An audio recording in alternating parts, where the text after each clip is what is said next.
2019년 모 여가수가 극단적인 선택으로 세상을 떠난 일이 있었습니다. 아마 제가 이름을 얘기하면 여러분들 다 아실 만큼 유명한 가수였는데요. 대중들이 채 슬퍼하기도 전에 충격적인 일이 장례식장에서 일어났습니다. 20년 전 그녀를 버리고 떠났던 그녀의 친모가 죽은 딸의 재산, 정확히는 자신의 상속권을 요구하면서 이 장례식장을 뒤집어 놓은 사건입니다. 사건의 전말은 이랬는데요. 20년 전에 이제 아버지의 어떤 무능과 또한 폭행에 시달리다가 결국 이 엄마가 아들과 딸을 냅두고 집을 나가버린 거예요. 결국 이 두 아이는 고모집에서 결국 유년기를 보냈는데 시간이 지나 결국 그 아버지까지 이제 죽게 된 겁니다.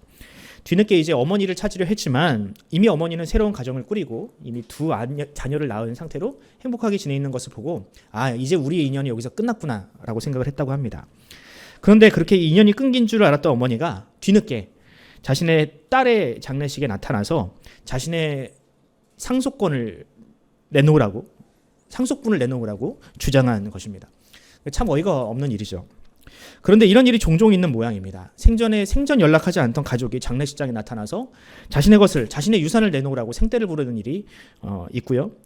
사랑으로 애지중지 키웠던 양부모는 한 푼도 그 유산을 가지고 가지 못하는 일이 실제로 많이 일어난다고 합니다. 그래서 이런 문제가 공론화되자 국회에서 이 상속에 관한 새로운 개정안을 발표를 합니다. 물론 그 법안이 아직 국회를 통과하지는 못했어요. 그럼 그렇죠. 국회가 언제 제대로 일을 한 적이 있나. 설교를 준비하면서 이 문제에 좀 관심이 생겨서 이 현행법과 개정안이 어떻게 다른지를 좀 살펴보게 되었습니다. 현행법에는 이 부모가 양육을 했든 안 했든 그것이 상속의 자격을 제한하는 규정이 되지는 않습니다. 그런데 개정안에는 유산 상속의 조건에 양육의 의무를 다해야 한다라는 이런 조건이 추가가 되었습니다. 그리고 이 개정안에 재미있는 조항 하나가 더 있었는데요. 어떤 내용이냐면 부모가 양육의 책임을 다하지 않아도 상속을 받을 수 있는 예외적인 조항이 있었다라는 겁니다. 그러니까 즉 부모가 과거 이 아이를 키우지 않고 도망가서도 특별한 경우에는 상속을 허락한다는 겁니다. 여러분, 이 예외적인 규정이 과연 뭘까요? 어떤 경우에 이 부모가 이 자녀의 유산을 받을 수 있는 그런 조건이 될 수 있겠습니까? 예외적인 규정. 퀴즈입니다. 네. 맞추면 제가 기프티콘 하나 사드리겠습니다. 어떤 거? 다시 그건 아닌 것 같고요. 그러니까 자녀와 부모 사이에 일어나야 되는 일인데, 자 없는 거. 네, 아니고요. 아니고요. 없는 것 같으니까 용서라 그럽니다. 용서. 그러니까 자녀가 부모를 용서하면 다시 화목해지면 과거에 그 자녀를 아무리 키우지 못했던 죄가 있다 할지라도 다시금 그 상속의 권한을 회복시켜준다라고 합니다. 놀랍지 않습니까, 여러분? 그러니까 이 법안을 보면서 저는 우리나라 법이 기계적으로 그저 죄인을 단죄하는 데만 목적이 있지 않다라는 것을 좀 알게 됐습니다. 그러니까 많은 사람들이 법이 그저 죄인을 처벌하기 위한 것이다라고 생각을 하지만 사실 모든 법은요, 죄를 억제하고 분쟁이 일어났을 때 그들을 화해시키는 역할을 하는 것이 법안의 목적입니다. 문제는 그 법을 악용하는 사람들이 결국 문제인 거죠. 하지만 오늘날 많은 사람들이 이 용서라는 단어를 굉장히 꺼려합니다. 누군가를 용서하는 일도 굉장히 쓸데없는 일처럼 여기고요. 누군가에게 용서를 구하는 일도 굉장히 수치스러워합니다. 아마 여러분들도 느끼고 계실 겁니다. 오늘날 사람들이 어느 건수 하나만 잡으면 끝까지 발목을 잡고 늘어져서 어떻게든 자신의 이익을 최대한 취하려는 그런 어떤 이 시대 풍조를 여러분들도 알고 계실 겁니다. 작은 손에도 크게 부풀려서 자신의 그 피해자의 위치를 절대로 놓치려 하지 않죠. 왜냐하면 이 시대는 이 피해자가 갑인 시대이니까요. 이렇게 용서가 사라진 시대가 과연 그런 사회가 결국 과연 건강할까? 용서하지 않는 사회, 손해를 감수하지 않으려는 그 사회와 공동체가 과연 건강할 수 있을까? 절대로 안전하지도 않습니다. 건강할 수도 없습니다. 결국 이 사회라는 것도 결국 공동체이라서 개인과 개인이 연합하여 울타리가 되어야 그 사회가 건강하고 안전해질 수가 있는데 늘 분노에 차 있고 어떻게든 타인을 착취하려 하는 이런 것에만 몰두하는 사회가 어찌 건강하며 안전한 사회가 될 수 있겠습니까? 그래서 저는 오늘 우리가 읽은 본문을 통해서 우리 그리스도인들에게 주어진 이 용서라는 숙제를 과연 우리가 어떻게 감당할 수 있을지, 과연 누군가를 용서하는 일은 어떤 가치가 있으며 왜 바울은 빌레몬에게 그것을 명령까지 하게 되었는지를 한번 살펴보려고 합니다. 먼저 빌레몬서의 내용, 배경을 좀 잠깐 살펴보도록 하겠습니다. 빌레몬서의 수신인인 빌레몬은 바울의 지도를 받은 직접 지도를 받은 제자 중에 한 사람입니다. 그는 골로새 교회를 섬기고 있던 장로였으며 바울이 3차 전도 여행을 할 때 그의 집을 교회로 거점을 삼아서 사역을 했던 그런 사람이기도 합니다. 그러니까 그 교회가 됐다는 얘기, 그 집이 교회가 됐다는 얘기는 집이 크다는 얘기일 것이고 부자는 뜻이겠죠. 그런데 그의 집에 오네시모라는 하인, 정확히 말하면 노예가 한 명 있었습니다. 그런데 어떤 이유에선지 이 오네시모가 이 주인의 집에서 도망을 쳤는데 그가 도망을 칠 때 그 주인의 돈까지 일부 가져다가 나가게 됩니다. 이 오네시모가 그 주인의 돈을 훔쳤다라는 것은 돈이 어디 있는지 알고 있다는 뜻이잖아요. 그러니까 주인이 그 오네시모에게 돈의 위치를 알려줄 만큼 오네시모는 분명 신뢰받는 종이었던 겁니다. 마치 요셉처럼. 그런데 그렇게 신뢰했던 그 종에게 지금 빌레몬은 뒤통수를 세게 맞은 거죠. 당시 이렇게 주인에게서 도망친 노예, 거기다가 돈까지 가져나간 이 도둑질한 노예는 결코 살아남을 수가 없습니다. 당시 노예는 사람 대접도 못 받았던 그런 시대였기 때문에 주인이 설사 그를 죽인다 한들 그 주인에게는 아무런 죄가 되지 않았습니다. 물론 오네시모도 이 사실을 너무나도 잘 알고 있었기 때문에 사람이 많은 곳에 가서 그 익명성에 자신을 숨기려고 했습니다. 당시 로마에서 가장 사람이 많은 곳이라 하면 당연히 수도인 로마였겠죠. 그런데 하필 그곳에 누가 있었습니까? 바로 빌레몬의 스승이었던 바울이 그 로마에 있었습니다. 당시 바울은 로마에서 가택연금 상태로 재판을 받고 있었는데 이때 이 옥중선신이라고 불렸던 에골빌빌, 에베소서, 골로새서, 빌립보서, 빌레몬서 이 네 가지를 그때 로마에서 기록을 하게 돼요.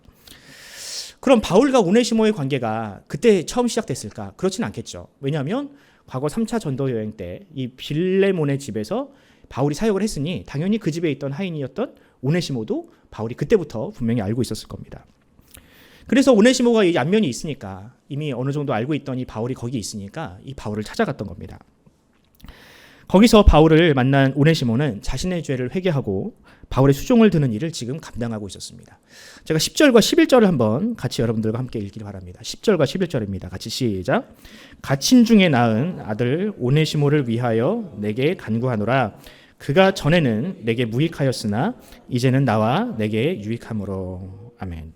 자, 여기 보면 바울이 오네시모를 갇힌 중에 그에게 복음을 전하고 회심시켰던 어떤 그런 모습을 볼 수 있죠. 그리고 그가 지금은 바울에게 매우 유익한 존재가 되었다라고 합니다.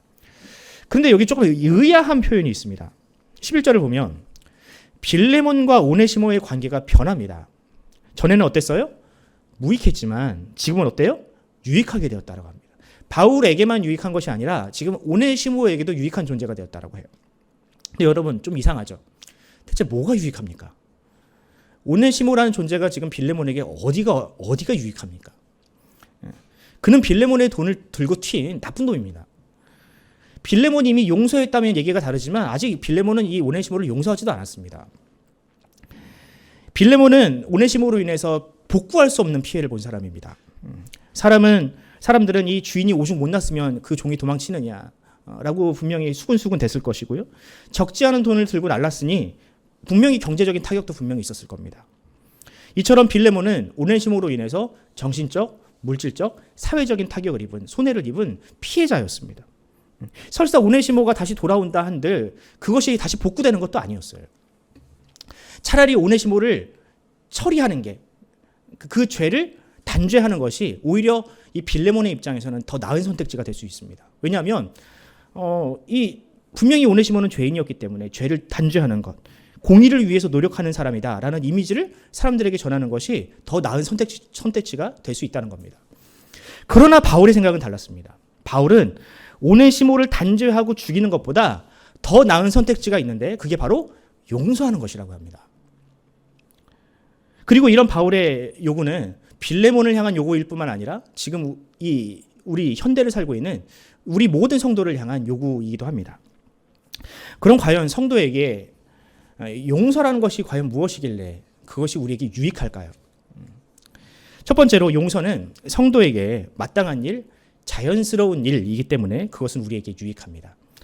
8절 말씀을 한번 보도록 하겠습니다. 8절입니다. 8절 같이 한 목소리 읽어봅시다. 시작. 이러므로 내가 그리스도 안에서 아주 담대하게 내게 마땅한 일로 명할 수 있으나. 바울이 지금 이 용서하는 일을 아주 담대하고 마땅한 일처럼 너에게 이야기할 수 있다라고 이야기를 합니다. 이것이 빌레몬에게 얼마나 어려운 일이며 얼마나 큰 희생을 요구하는 일인지 바울도 이미 알고는 있습니다. 만약 빌레몬이 오네시모를 용서했다고 생각을 해봅시다. 과연 빌레몬에게 어떤 일이 일어날까요? 아마 그 주변 사람들, 특히 빌레몬과 같은 레벨이 있는 사람들이 분명히 빌레몬에게 이렇게 얘기할 겁니다. 어떻게 그런 죄인을 용서할 수 있느냐? 빌레몬, 네가 그 사람을 용서하면, 오네시모를 용서하면 잘못된 선례를 남기게 된다. 네가 그러면 다른 종들도 분명히 똑같이 해서 제2, 제3의 오네시모가 분명히 나올 것이다 라고 사람들은 오네시모에게 비판을 했을 겁니다. 제가 지나치게 비약한다라고 생각할 수도 있겠지만 당시 그리스 로마 사회가 그랬습니다. 요즘이야 용서가 칭찬받는 일이지 당시에는 용서라는 개념 자체가 없었습니다. 그 시절 로마인들의 어떤 사고방식과 문화를 이해하려면요, 그 시대의 어떤 문학 작품들을 좀 봐야 되는데, 대표적인 문학 작품이 그리스 로마 신화 또는 일리아드 오디세이 이런 책들입니다. 근데 거기 보면 용서와 관용이라는 것이 전혀 나오지가 않습니다. 거기에는 오히려 복수와 보복만 있을 뿐입니다. 그리스 로마 신화를 여러분들이 혹시 읽어보셨다면 아실 겁니다. 제우스, 신중의 신 제우스. 그가 아버지를 죽이고 그 신중의 신이 되었다는 사실을 아십니까? 그의 아버지 크로노스를 죽였어요. 그 아버지 크로노스도 마찬가지예요. 그 아버지 우라노스를 죽이고 신중의 신이 되었습니다. 이처럼 그리스 로마 신화는요, 복수를 장려하는 문학이었습니다. 오죽하면 이 그리스 로마 신화에 보면 네메시스라는 복수의 여신이 나옵니다. 복수의 여신. 이처럼 온갖 잡신들이 난무하는 이 그리스 로마 신화에 딱 한 가지 신이 없어요. 어떤 신이 없냐면 용서의 신은 없습니다. 여러분, 이 말은 당시 사람들에게 용서라는 개념 자체가 없었다는 뜻입니다. 그들이 할 수 있는 최선의 용서는, 관용은 이 정도예요. 그러니까 죄인을 그냥 마주하고 그를 상대하는 게 싫으니까 그냥 그 사람을 없는 사람 취급하는 것, 그냥 무시하는 것, 그 정도가 그들이 할 수 있는 최선이었습니다. 하지만 하나님의 나라는 로마와는 달랐습니다. 하나님의 나라는 그리스 로마처럼 용서가 불가능한 나라가 아니었습니다.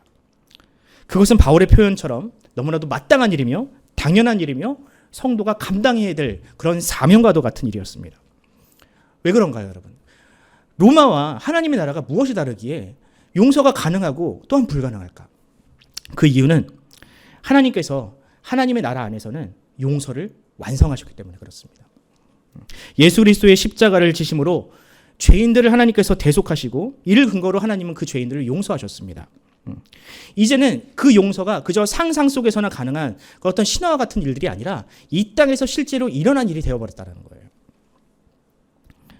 이처럼 이 세상에는 용서라는 개념 자체가 없었지만 이제는 하나님께서 이 세상을 창조하셨던 것처럼 이 세상에 용서를 창조하신 겁니다.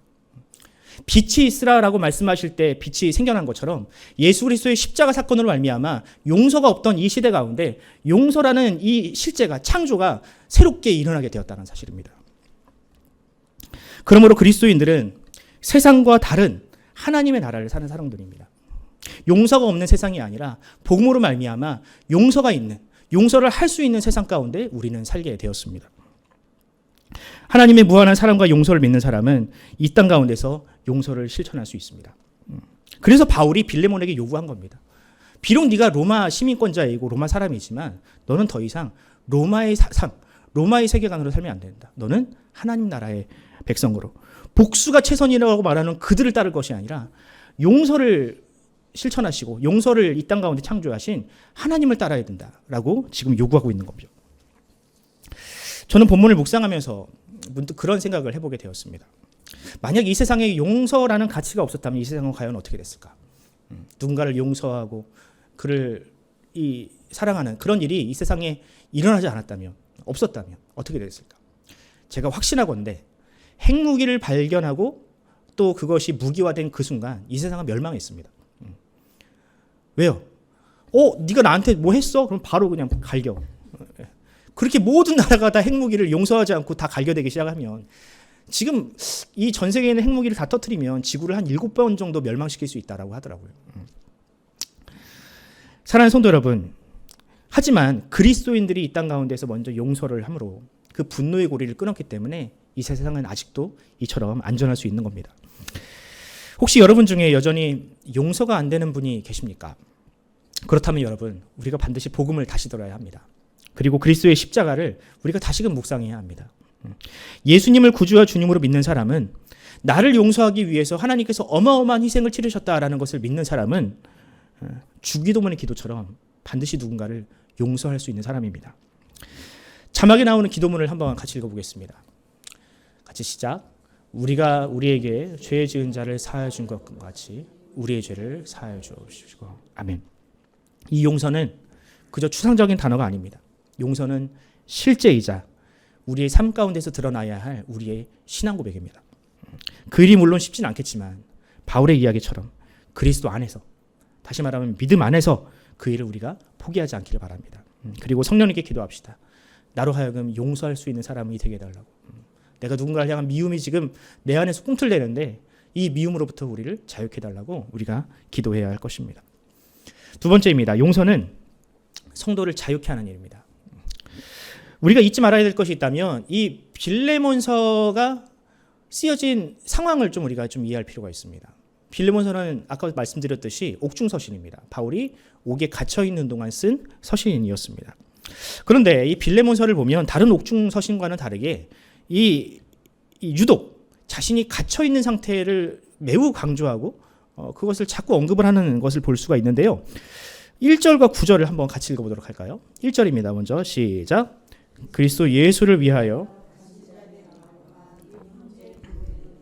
우리의 사랑을 받는 자요 동역자인 빌레몬과, 자 여기 보면 갇힌 자라는 표현이 나오죠. 9절을 또 한번 읽어봅시다. 시작. 도리어 사랑으로서 간구하노라. 나이가 많은 나 바울은 지금 또 예수 그리스도를 위하여 갇힌 자가 되어. 네. 이처럼 바울은 다른 서신에서는 굳이 사용하지 않는 이 갇힌 자라는 표현을 굉장히 자주 언급을 합니다. 왜 이걸 자꾸 언급을 할까요? 나도 지금 이렇게 너처럼 억울한 처진데 나도 살지 않느냐.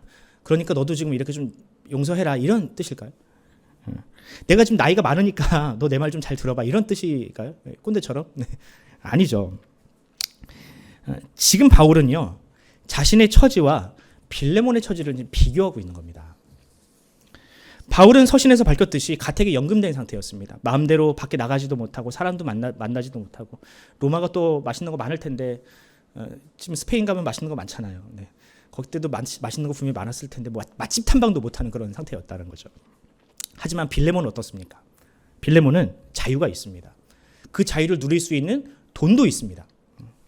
누가 봐도 지금 바울의 상황과 빌레몬의 상황 중에서 빌레몬의 상황이 훨씬 더 나아 보입니다. 그런데 그 마음의 상태, 그의 영적 상태도 과연 그랬을까? 바울은 비록 몸은 구속되어 있지만 자신이 밝히듯이 나는 갇혀있다.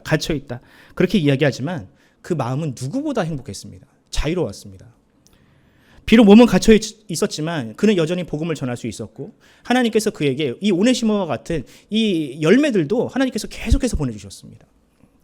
또 지금까지 가르친 자신의 제자들이 교회를 세우고 복음을 위해서 왕성하게 활동하고 있다. 이런 이야기를 들으면서 그는 큰 위로를 받았습니다. 7절 말씀을 한번 읽어볼까요? 같이 읽겠습니다. 시작. 형제여, 성도들의 마음이 너로 말미암아 평안함을 얻었으니 내가 너의 사랑으로 많은 기쁨과 위로를 받았노라. 네, 옥중에서 갇힌 상태에서 기쁨과 위로를 얻고 있습니다. 그러나 빌레몬은 과연 어땠을까? 빌레몬은 분명 이 오네시모로 인해서 받은 그 상처, 그 분노로 인해서 증오라는 감옥에 갇히게 되었습니다. 날마다 이 오네시모를 생각하면서 내가 너를 얼마나 잘해줬는데 네가 나한테 뒤통수를 쳐, 이 나쁜 새끼. 네. 치를 떨고 있었을 겁니다. 과연 그런 빌레몬이 행복했을까요? 자유가 있고 돈도 있지만 과연 그 자유와 돈이 이 빌레몬을 행복하게 해줄 수 있었을까요? 아니요, 절대로 그렇지 않습니다. 빌레몬을 가두고 있는 이 증오와 미움이라는 감옥은 바울이 갇혀있는 이 로마의 감옥보다 훨씬 더 차갑고 외롭고 웬만해서는 부술 수 없는, 마치 쇼생크와 같은 그런 감옥이 바로 이 빌레몬이 갇혀있는 감옥이었습니다. 저 역시 그런 감옥에 오랫동안 갇혀 있었던 적이 있습니다. 누구라고 묻지 마시고요. 우리 교회는 없습니다. 그런데요, 그때는 잘 몰랐어요. 그때는 내가 누군가를 미워하지 않으면 견딜 수가 없더라고요. 살 수가 없을 것 같았어요. 그러니까 나의 분노는 너무 정당하고 이 분노는 하나님께서도 인정해 주셔야 되는 분노라고 생각을 했습니다. 그래서 거의 날마다 저주하고 미워하고 그런 일들을 했어요. 그를 망하게 해달라고 기도하고 나의 이 분노가 오랫동안 유지돼야 된다고 생각을 하고 그런데요. 제 분노가 그렇게 계속 지속되는 그 가운데에서 제 몸과 마음이 피폐해지는 것을 느꼈습니다. 아마 여러분들도 공감하시는 분이 있을 거예요.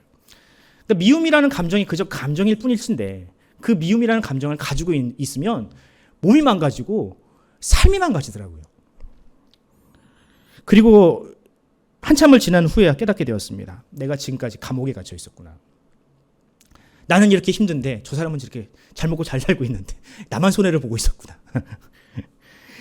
그래서 이걸 깨닫고 나서 제가 웬만하면 이제 그 이후로 이 미움이라는 감정을 제 속에 담지 않으려고 굉장히 노력을 많이 합니다. 바울은 복음이 주는 진정한 자유를 알던 사람이었습니다. 심지어 바울은 이 감옥에 갇힌 것조차 이 자의적으로 내가 원해서 했다라고 이야기를 하거든요. 9절 말씀을 다시 한번 읽어보도록 하겠습니다. 같이 시작. 도리어 사랑으로서 간구하노라. 나이가 많은 나 바울은 지금 또 예수 그리스도를 위하여 갇혔다. 네, 갇힌 자들. 내가 예수 그리스도를 위해서 내가 스스로 갇혔다라고 이야기를 하는 거죠. 복음을 위해서, 사랑을 위해서, 그것을 얻기 위해서라면 설사 내가 이 신체적인 자유를 잃는 한이 있어도 더 큰 가치를 위해서, 기쁨을 위해서 내가 그 자유를 스스로 버렸다라고 이야기를 하는 겁니다. 그리고 그 자유를 지금 누구에게 전하고 싶은 거예요? 빌레몬에게 전하고 싶은 겁니다. 미움과 증오와 배신감이라는 그 이 감옥에 갇혀 있는 그에게 자유하라고. 나처럼 복음이 주는 자유함을 한번 누려보라고. 비록 그것이 물질적인 손해를 어느 정도 감수해야 되고 또 혹은 매를 맞을 수도 있고 옥에 갇힐 수도 있겠지만 그것은 미움이라는 감옥보다 훨씬 더 살만하다. 미움을 가지고 그것에 갇혀 있는 것보다 차라리 매를 맞고 조금 손해를 보는 것이 훨씬 더 나은 일이라고 바울은 이야기하고 있는 것입니다. 물론 여러분 본전 생각은 당연히 나겠죠. 하지만 그것마저도 바울은 자신에게 청구하라고 이야기합니다. 18절을 한번 같이 읽어봅시다. 시작. 그가 만일 내게 불의하였거나 내게 빚진 것이 있으면 그것을 내 앞으로 계산하라. 바울이 돈이 있어서 빌레몬보다 돈이 많아서 지금 이렇게 내가 청산해 줄게 얘기하는 건가요? 그게 아닙니다. 그 돈 몇 푼 때문에 미움을 버릴 수 없다면 너는 그리스도의 제자도 아니고 내 제자라고 얘기하지 말라는 겁니다. 돈보다 더 중요한 가치인 사랑의 가치를 네가 깨달으면 그 사랑 때문에 네가 그 미움이라는 감옥에서 벗어날 수 있다라고 얘기하는 겁니다. 사랑하는 성도 여러분, 혹시 여러분 중에서도 그런 감옥에 혹시 갇혀 있는 분이 계십니까? 미움과 증오와 또는 타인의 시선이라는 감옥, 이런 감옥에 갇혀 있다면 바울이 이야기하는 이 복음에 순종하는 여러분들이 되어 보시길 바랍니다. 사랑하면 그 감옥을 나올 수 있습니다. 예수님께서 원수를 사랑하라고 말씀하신 이유, 그 불가능한 명령을 우리에게 주신 이유가 바로 이것입니다. 원수를 미워하면 내가 감옥에 갇힙니다. 원수가 감옥에 갇히는 게 아니라 내가 감옥에 갇힙니다. 하지만 그 원수를 사랑하면 나는 그 감옥에서부터 자유로울 수 있습니다. 그러므로 여러분도 그 미움이라는 감옥에서 탈출하십시오. 그 감옥을 여는 열쇠는 사랑이라는 열쇠뿐입니다. 그 사랑함으로 여러분들도 진정한 자유를 누리시기를 간절히 소원합니다. 세 번째입니다. 마지막으로 용서는 복음을 완성하는 일입니다. 이제 바울은 이 편지를 빌레몬에게 보내는데 누구를 통해서 이 편지를 보낼까요? 오네시모를 통해서 보냅니다. 12절을 한번 같이 읽어봅시다. 시작. 내게 그를 돌려보내노니 그는 내 신복이라. 자, 여기서 오네시모가 이 편지를 들고 갈 때 어떤 마음으로 들고 갔을까요? 이제 바울의 편지가 있으니 나는 안전해. 이제 빌레몬이 날 용서할 거야라고 룰루랄라 하면서 갔을까요? 아니죠. 지금 이 상황은요, 오네시모가 목숨을 걸어야 되는 상황입니다. 아직 빌레몬이 용서를 할 거라는 확신도 없는 상태에서 지금 그렇게 하고 있다. 지금처럼 핸드폰이 있어가지고 확증을 받고 그렇게 한 게 아니잖아요. 만약 빌레몬이 바울의 기대를 저버리고 이 오네시모를 죽인다면 뭐 오네시모로서는 할 말이 없는 상태입니다. 충분히 그럴 수도 있고요. 그런데 만약에 오네시모가 그것을 두려워해서 도중에 도망친다면 과연 그 오네시모의 회개와 그 믿음이 진짜 믿음이라 할 수 있었을까요? 죽기를 각오하고 용서를 구하는 것, 회개를 하는 것, 그것이 바로 오네시모가 해야 할 신앙 고백이었습니다.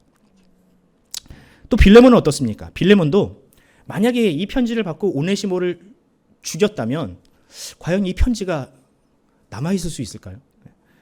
만약에 이 편지가 남아있으면 이 빌레몬은 바울의 명령을 어긴 사람이 됩니다. 그러니까 이 편지는 일종의 이 두 사람 모두를 향한 시험대와 같습니다.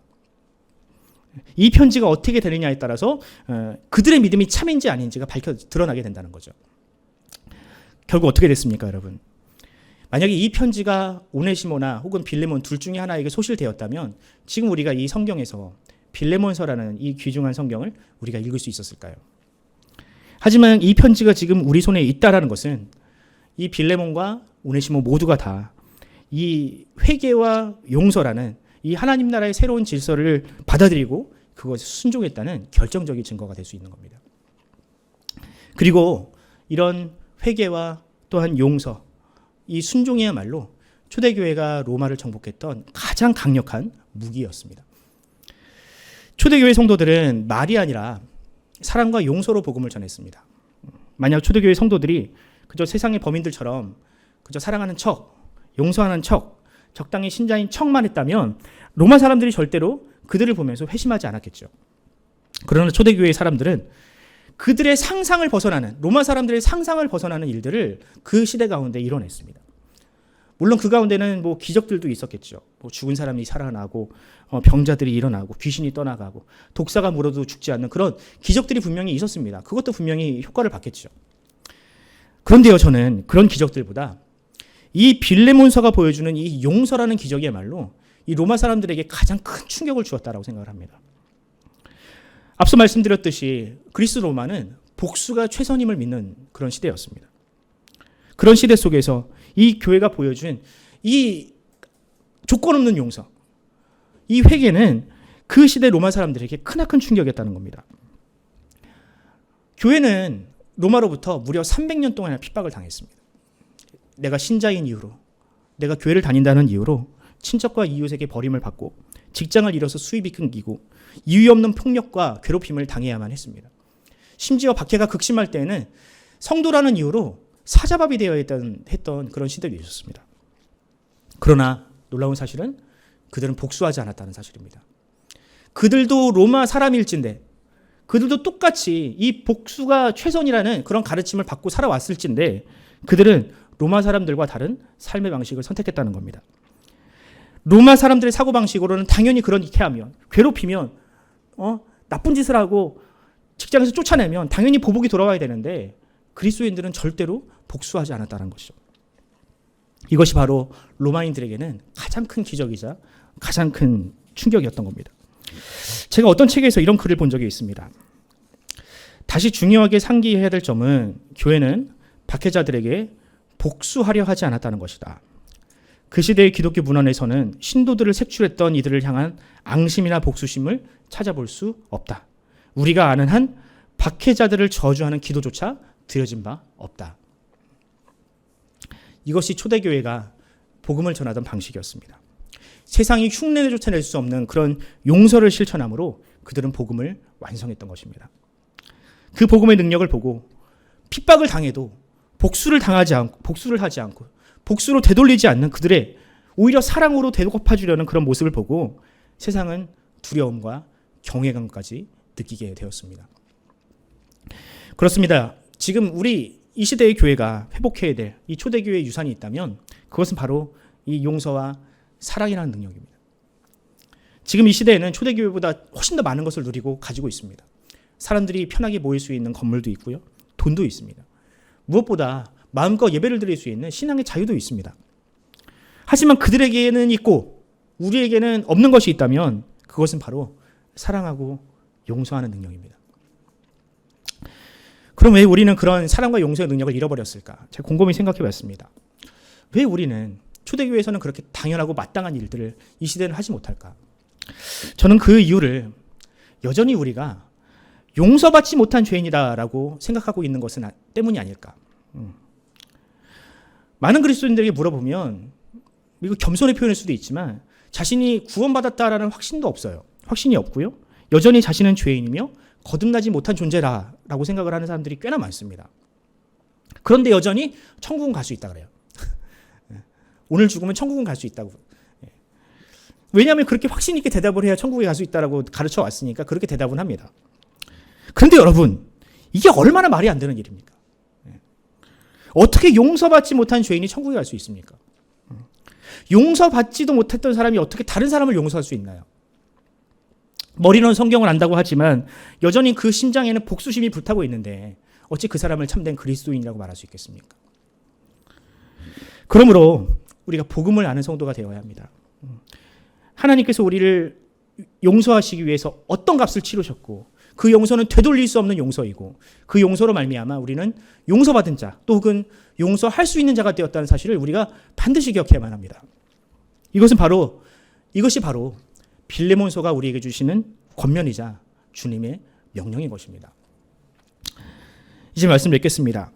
제가 오늘 이 용서라는 주제를 가지고 설교를 준비하면서 성도들의 마음이 참 무겁겠다라는 생각을 또 한편으로 해보게 됐어요. 네. 여러분 정죄하려고 이런 설교를 하는 게 절대 아니라는 거 여러분들 기억하시기 바라고요. 제가 생각할 때 가장 좋은 건요. 용서하는 것도 중요하지만 용서하거나 혹은 용서받을 상황을 안 만드는 게 중요합니다. 아멘이십니까? 바라기는 여러분들의 삶에 그런 일이 되도록 안 일어나기를 간절히 소원합니다. 그런데 여러분 사람이 살다 보면 어쩔 수 없이 그럴 수밖에 없는 상황이 펼쳐지잖아요. 원치 않는 송사와 분쟁에 휘말리는 것이 사람의 삶입니다. 그 상황 속에서 미워하지 않고 또 막 증오하지 않는다? 이거는 여러분 말이 안 되는 일인 거예요. 그런 마음이 생기는 거 당연합니다. 그래도 우리가 용서는 해야 되지 않겠습니까? 어떻게든 용서를 해야 되는데 여러분들이 용서를 하실 때 웬만하면 이런 방식으로는 하지 않으셨으면 좋겠어요. 많은 분들이 이 용서라는 이 좀 부담스러운 명령에 순종하려고 명분을 만들어냅니다. 명분이란 이런 거죠. 그 사람을 용서하려다 보니까 그 사람에게도 죄가 있지만 나에게도 죄가 있어야 한다는 거예요. 나에게도 일부 책임이 있고 죄가 있어야 그나마 용서할 수 있으니 없는 죄를 찾아내가지고 그래 저 사람에게도 죄가 있지만 나도 좀 잘못한 게 있겠지. 나도 뭔가 잘못한 게 있을 거야 라고 생각을 하면서 스스로를 학대하고 스스로를 깎아내리면서 용서하는 분들이 있어요. 전생은 아니죠. 어쨌든 그렇게 내 탓이오를 되뇌이면서 자기를 비하하고 책망하면서 용서할 명분을 만드시는 분들이 있는데요. 아마 여러분 중에도 그런 분들이 있을 겁니다. 근데 저는 그것이 건강한 용서의 방식이라고 생각하지는 않습니다. 그런 방식으로는 절대로 성경이 요구하는 진정한 용서를 이룰 수 없습니다. 여러분 사랑이라는 것도요. 결국 자기를 사랑해야 그 사랑을 다른 사람에게 할 수 있습니다. 자기를 사랑할 것 같이 이웃을 사랑하라고 말씀하시잖아요. 그래서 자기를 사랑하고 자기에 대한 어떤 자존감이라든지 이런 게 있어야 타인을 용서할 수 있는 능력도 생기는 겁니다. 이렇게 용서를 자기를 학대하고 자기를 비하하면서 용서하시려는 어떤 그런 명분을 만드시는 분들에게 제가 이 말을 꼭 해드리고 싶어요. 영화 굿 윌 헌팅이라는 영화가 있습니다. 굉장히 감명 깊은 영화인데 거기서 이 굉장히 트라우마와 어떤 스트레스를 가지고 뾰족하게 살아가는 어떤 그 주인공이 있는데 그 주인공에게 한 사람이 스승이 이렇게 얘기를 합니다. It's not your fault. 우리말로 하면 그건 당신의 잘못이 아닙니다. 여러분 따라해 봅시다. 옆에 있는 분들에게 그건 당신의 잘못이 아닙니다.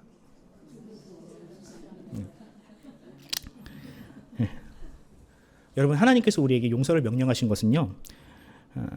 여러분들에게 잘못이 있어서 그렇게 명령하신 것이 아닙니다. 여러분들이 여전히 죄인이어서 하나님께 빚진 것이 있어서 그래서 여러분들에게 용서를 요구한 것이 아닙니다. 오히려 여러분들이 너무 자랑스러워서 너무 고귀한 존재여서 하나님의 성품이라는 이 값진 능력을 가지고 있는 사람들이기에 세상이 갖지 못한 그 능력을 여러분들이 가지고 있기에 그래서 여러분들에게 용서를 명령한 겁니다. 사도 바울이 빌레몬에게 남긴 마지막 말씀을 한번 같이 읽어보고 설교를 마치도록 하겠습니다. 21절입니다. 같이 시작.